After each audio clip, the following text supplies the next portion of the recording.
Nawawi rahimahullah ta'ala dia kata bahawasanya kesemua jenis kematian itu dianggap mati syahid disebabkan kelebihan kurniaan Allah Ta'ala kerana dahsyatnya kesakitan dan kepedihan kematian tersebut ditanggung oleh mereka.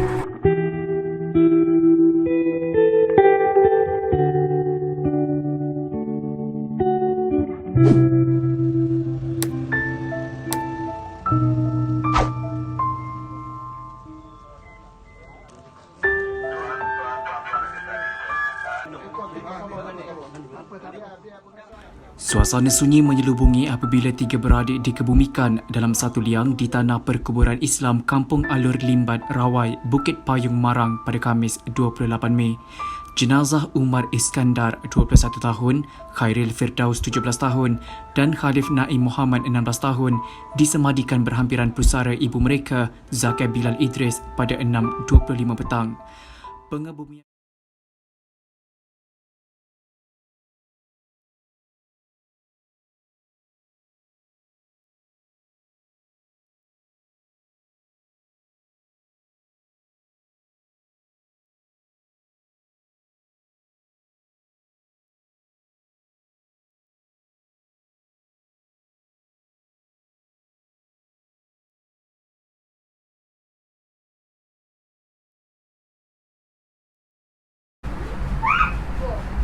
Bismillahirrahmanirrahim. Alhamdulillah wassalatu wassalamu ala Rasulillah wa ba'd. Hari ini saya ingin berbicara berkenaan tentang mati syahid. Sebab kita lihat pada hari ini ada kes kejadian mati lemas, maka saya ingin berbicara sedikit tentang apakah hukum di dalam Islam orang yang mati lemas. Adakah dikira syahid ataupun matinya dikira sebagai syahid dunia ataupun akhirat. Okey. Selain itu kita lihat dahulu bahawasanya Allah Subhanahu Wa Taala telah berfirman dalam Al-Quran yang maksudnya bahawasanya dan janganlah kamu mengatakan bahawa siapa yang terbunuh dalam perjuangan membela agama Allah itu ialah orang mati, bahkan mereka itu orang yang hidup dengan keadaan yang hidup dan istimewa padahal kamu tidak menyedari.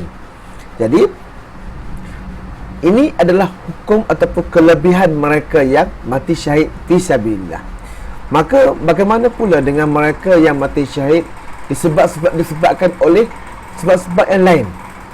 Maka sebenarnya Nabi SAW telah bersabda bahawasanya daripada Abu Hurairah radhiyallahu anhu bahawasanya Nabi SAW bersabda bahawasanya orang yang mati syahid 5 golongan, iaitu pertama ialah orang yang mati kerana taun, penyakit kerana wabak yang merebak, maka dia meninggal dunia disebabkan oleh penyakit tersebut, maka dikira sebagai syahid. Mati kerana penyakit perut ataupun mati lemas ataupun mati ditimpa runtuhan dan juga mati syahid fisabilillah. Hadis ni ialah hadis riwayat muttafaqun alaih ataupun diriwayatkan oleh Imam Bukhari dan juga Imam Muslim.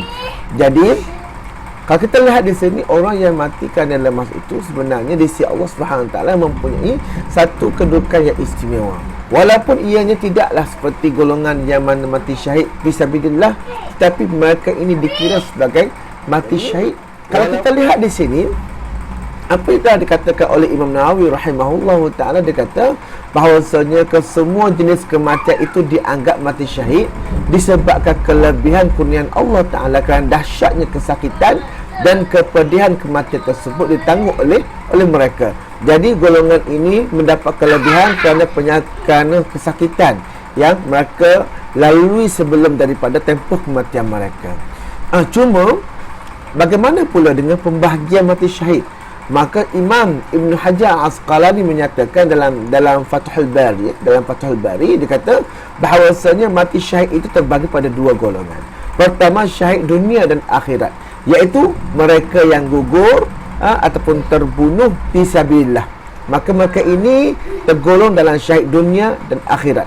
Manakala yang kedua ialah mereka yang syahid fil akhirah, iaitu mereka yang diberikan pahala syahid namun tidak terpakai ke atas mereka hukum syahid tersebut di dunia. Maksudnya kalau syahid dunia wal akhirah, mereka yang meninggal atau terbunuh di medan peperangan, maka mereka tidak boleh dimandikan dan tidak boleh disolatkan. Itu hukum bagi mereka yang terbunuh fisabilillah. Tetapi mereka yang syahid fil akhirah sahaja, iaitu contohnya mereka yang mati lemas, mereka yang mati kerana wabak, maka mereka ini perlu dimandikan dan juga disolatkan. Nama ataupun golongan mereka ini dipanggil sebagai syahid dunia wal akhirah. Okey. Tetapi Imam Nawawi menambah satu lagi golongan, iaitu golongan yang mati syahid di dunia tetapi tidak di akhirat.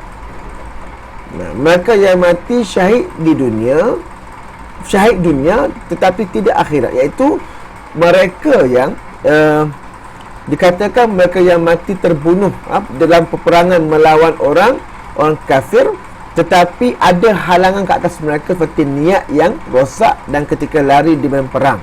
Contohnya dia lari daripada medan perang, maka dia terbunuh, maka dia syahid dunia sahaja tetapi bukannya syahid akhirat.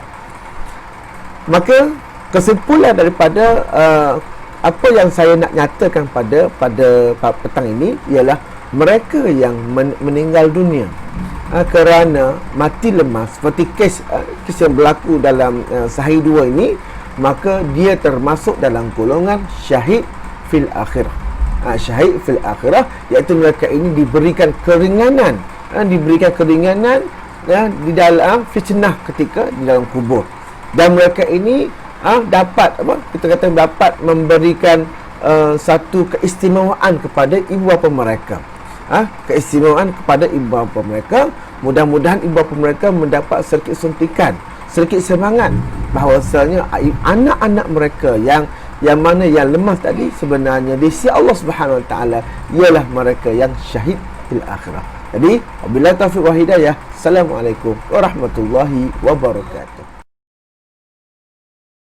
Bismillahirrahmanirrahim. Alhamdulillahi rabbil alamin.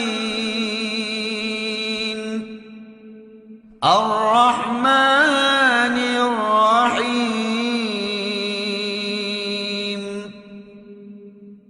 Malik yaumiddin. Iyyaka na'budu wa iyyaka nasta'in. Ihdinas siratal mustaqim.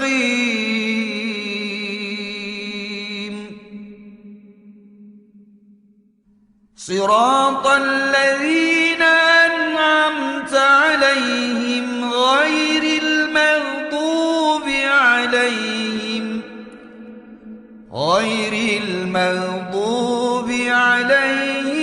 waladdallin.